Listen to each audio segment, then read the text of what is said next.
Hello. So I hope you're having a great day. I am going to ask for messages that will inspire us, that might help us grow spiritually, help us increase our capacity for joy, help us handle and deal with the period of time that we are living. So let's see what Spirit has to say. Okay. Rebirth, cleansing,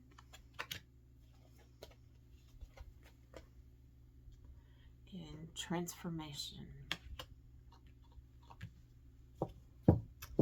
Awesome. So new things are beginning. New things are beginning. Let's see. Talk to me about, let me shuffle these. All right. So I'm going to get better at this as I go along. And by at this, I mean just being on camera. I have briefly in that video talked about some of my childhood. Like I just mentioned, I had an abusive childhood. And so I actually, for a long time, because of some of the things I went through, I had an incredible, I would have panic attacks. If somebody tried to take my picture or get a video of me, I would feel incredible amounts of stress and fear. And, but my deep desire, honestly, and I really mean this, my desire to want to help you, and by whoever you are, right? If you're on this channel, then I believe you're on this channel because you really, you're seeking, you're searching, you're spiritual, you want more, right? You're looking for ways to feed your soul.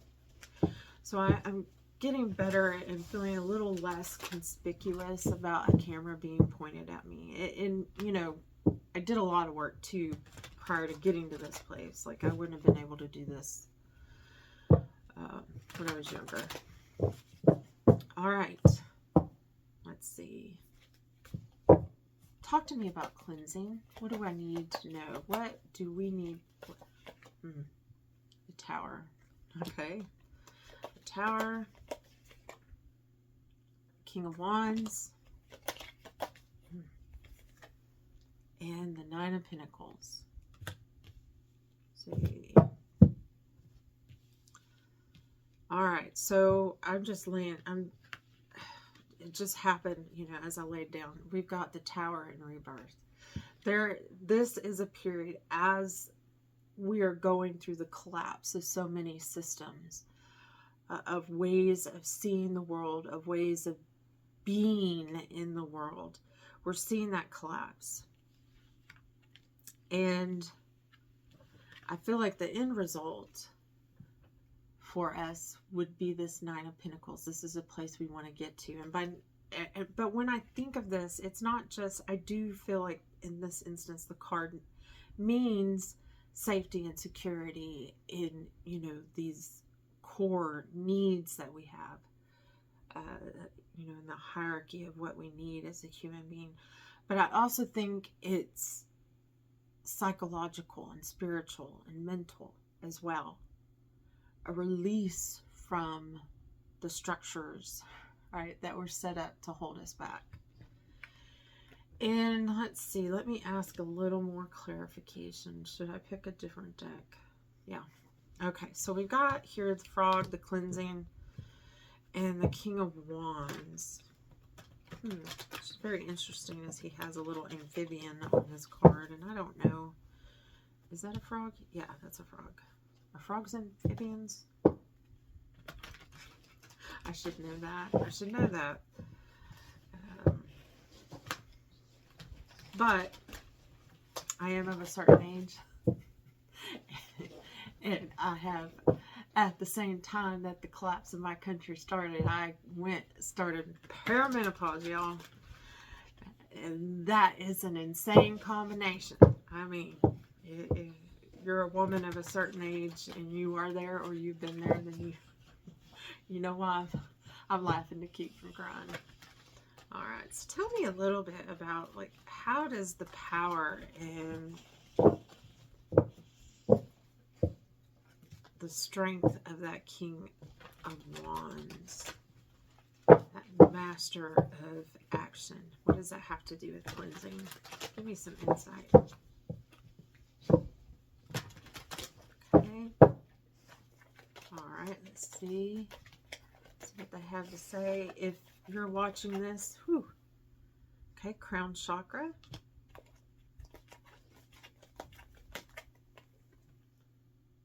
Partnerships and alliances. And the sacral chakra. Awesome. So I think that's why I mentioned the hierarchy of needs. Is it Maslow's hierarchy of needs? It's been a while since I've been in a class that was about that. But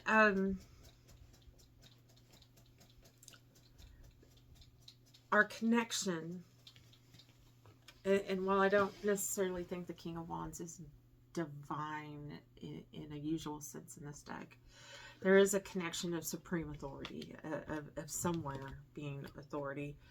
And the King of Wands, you know, he does have power. He has might. He is ruling, but he is controlled, right? It's a controlled, mature energy there. And with the sacral chakra and the crown chakra, let me see. Give me just a second, because I think I need to look at the book in this just to see if anything pops out at me.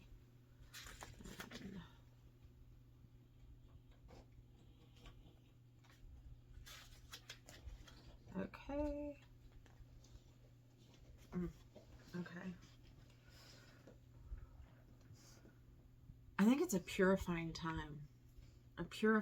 It doesn't feel like it's a period of destruction, but I think what we'll see, and again, I'm not telling the future, but I am trying to give you hope, and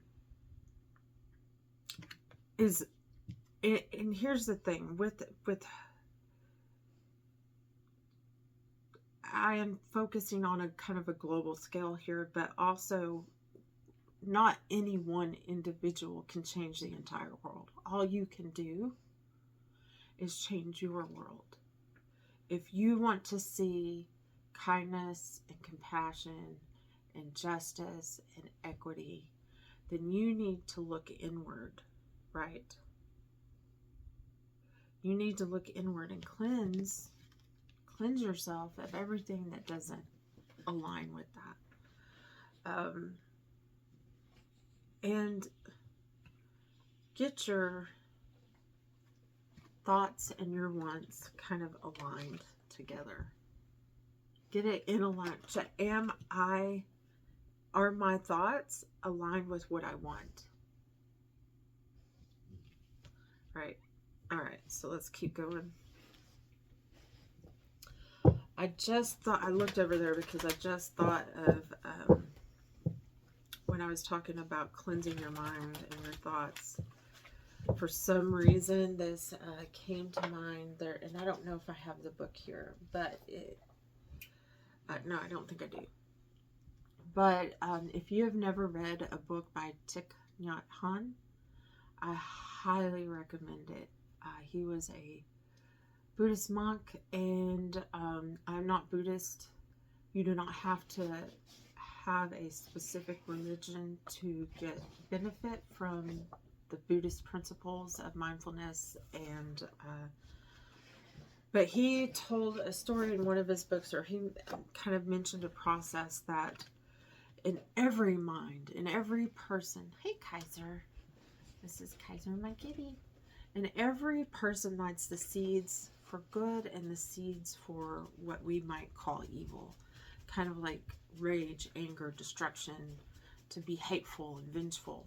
And then yet we also have the seeds of kindness love, peace. It resides in us. And what one that will be more prevalent is the one that you give more focus to, the one you give more attention to, the one that you feed, right? And kind of like on the moon card, you've got the wolf and the dog. You've got two different parts of you inside you, and it is critical to make sure you're feeding the right thing, which is why I think it's important to have fun, and true joy, right? It's why I feel it's important to, especially in times of crisis, watch what you're filling your mind with. So as an example, and I'm not saying this in a judgmental or dogmatic way. I'm not saying that. And if it doesn't resonate with you, just leave it. But I tend to be very sensitive and some of it's my trauma. I had to survive. I had to be very good at picking out what people do and the very micro movements in this, even the tiniest fluctuation of energy. My survival depended on being able to recognize that and respond to it, and sometimes to try to curb it. Like as a child, I was playing the diplomat a lot just to keep peace in the home. If you hear that noise, that's my dog Bo rolling around on the floor. He's getting a little restless because as soon as I'm done with this, he knows it is dinner time.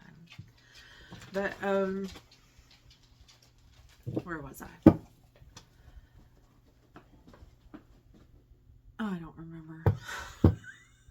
It's the problem of having perimenopause. But anyways, back to feeding, and what are you giving? Oh, I remember. Okay, so it is critical that when you're going through a difficult time, whether you're chronically ill or you're depressed or it's just insanely stressful, that you pay attention to what you are giving your attention to.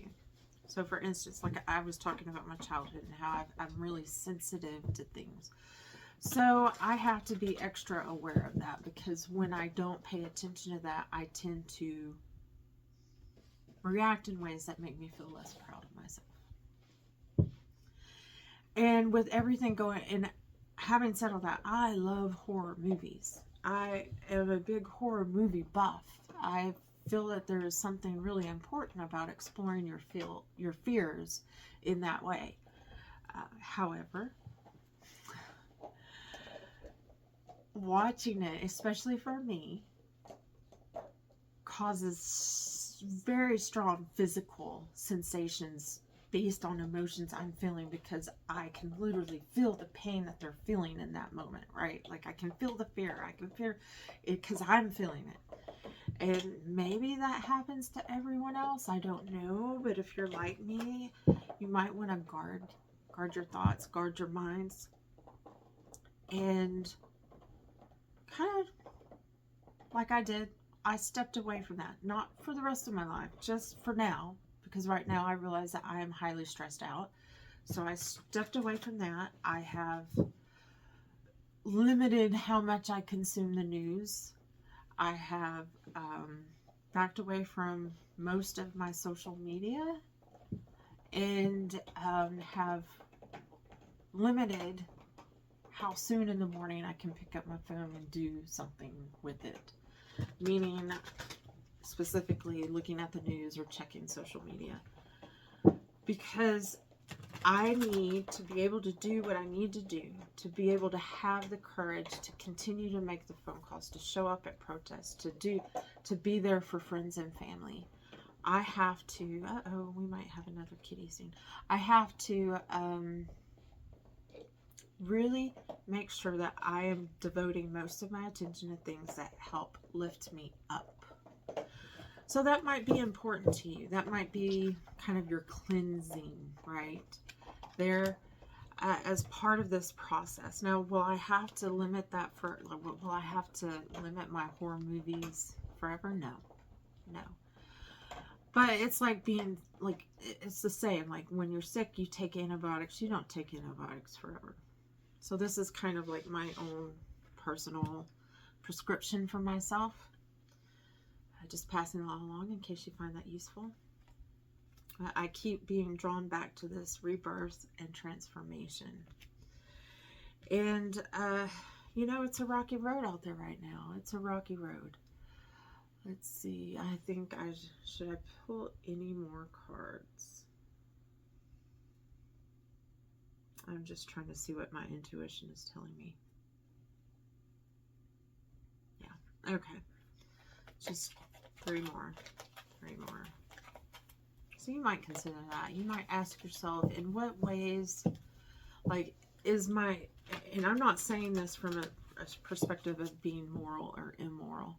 Oh yeah, you can see Seamus is here. I've got Seamus and Kaiser. But are there things that you could do to limit your exposure to the negativity without putting your head in the sand and just ignoring the whole big mess, right?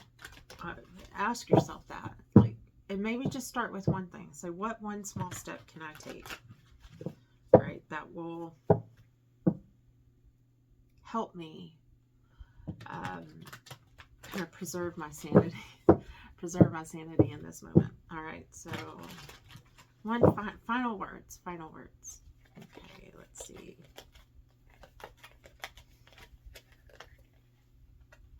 Firm foundation. I like that card. All right. Obstacles and challenges.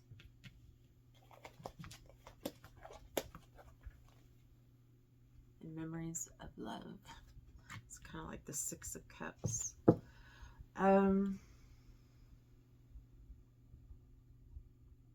Usually that's a card of the past. 6 of Cups, the memories of love.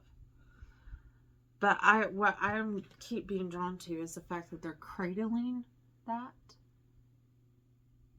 Do you like that card, Seamus? So it's, like I said, it's almost dinner time. So if I wait any longer, my other cat, I've got the dog down there and these 2 right here staring at me. But anyways, I think the Spirit is encouraging us to hold to our hearts love, the ideas that we have for a better world, to just kind of gently hold it, right?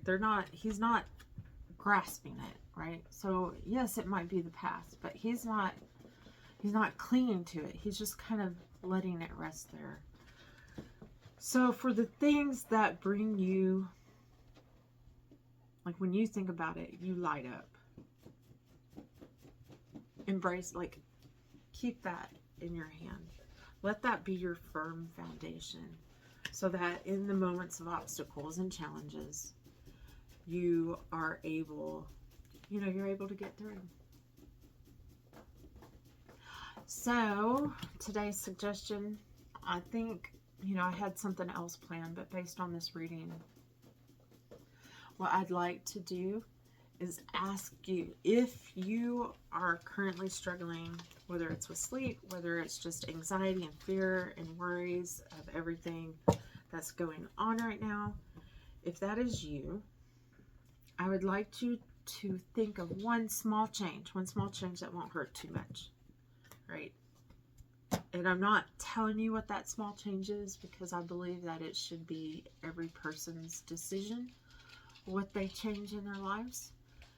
And some things will have different meanings and more of an impact than others, and I cannot know that for you. Think of one small thing that you know, whether it's doom scrolling, whether it's watching, like, immediately checking your phone as soon as you wake up. In fact, that's a really big one. Or how often you allow yourself And I'm not saying make a radical change, just maybe only pick up your phone every other time that you feel compelled to go look and see what fresh horrors await us in the headlines. Just give yourself that moment of sanity, right? And if you're kind of feeling bored or restless, instead of doing that, if you are able, right, go outside, smell some fresh air, sit with the trees if you have trees. Anyhow, I hope y'all have a great day, and I can't wait to see you again next time.